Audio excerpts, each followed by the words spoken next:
Assalamualaikum warahmatullahi wabarakatuh. Ada pesakit yang datang ke klinik dengan bacaan tekanan darah 190/120.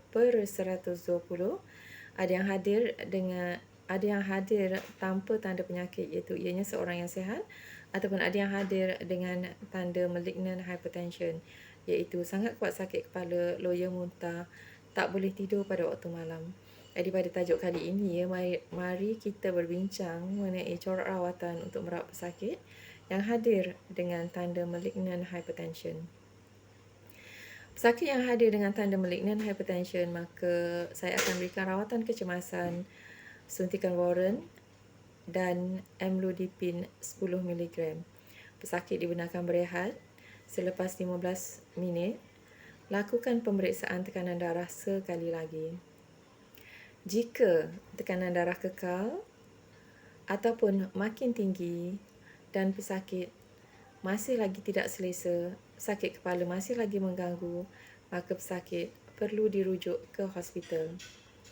Jika pesakit merasa lebih selesa, sakit kepala beransur hilang, bacaan tekanan darah masih lagi tidak mencapai bacaan yang kita kehendaki, pesakit ini sudah tidak berisiko untuk mendapat stroke, maka pesakit boleh dibenarkan untuk dirawat di rumah, bekalkan ubat darah tinggi untuk 10 hari dan berikan tarikh temu janji seminggu untuk pesakit ini. Mari kita bercakap tentang kekeliruan melihat nilai bacaan tekanan darah selepas dirawat dengan ubat darah tinggi. Mari kita perhatikan nilai diastolik.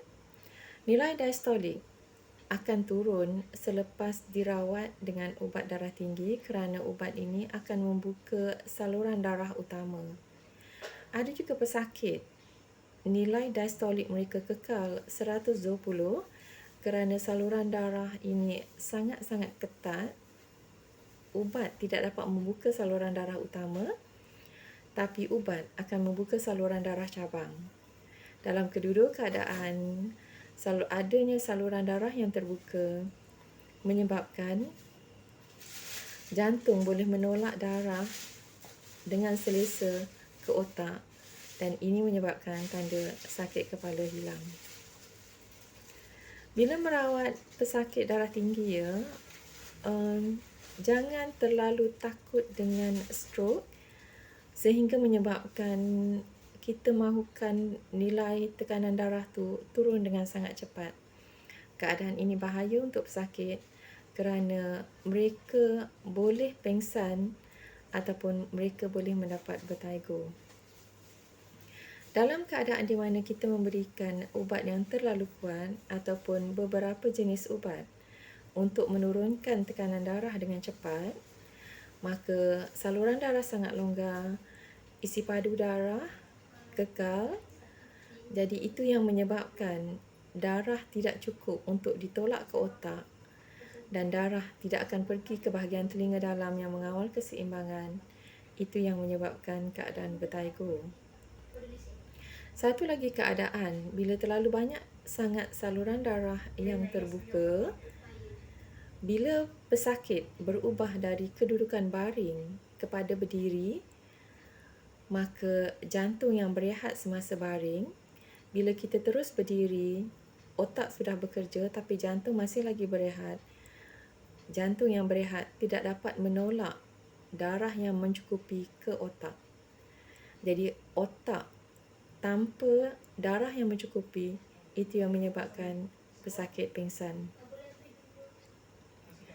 Jadi rawatan yang selesa untuk pesakit darah tinggi yang telah terbiasa dengan bacaan tekanan darah dengan tekanan darah yang sangat tinggi adalah dengan menurunkan bacaan tekanan darah mereka secara berperingkat-peringkat.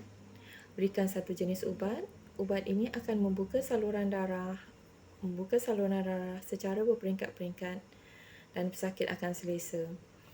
Ia akan mengambil sedikit masa untuk membuka saluran darah, tapi risiko selagi pesakit mengambil rawatan ubat mereka tak ada risiko stroke kerana pesakit yang mendapat stroke nilai diastolik mereka 140.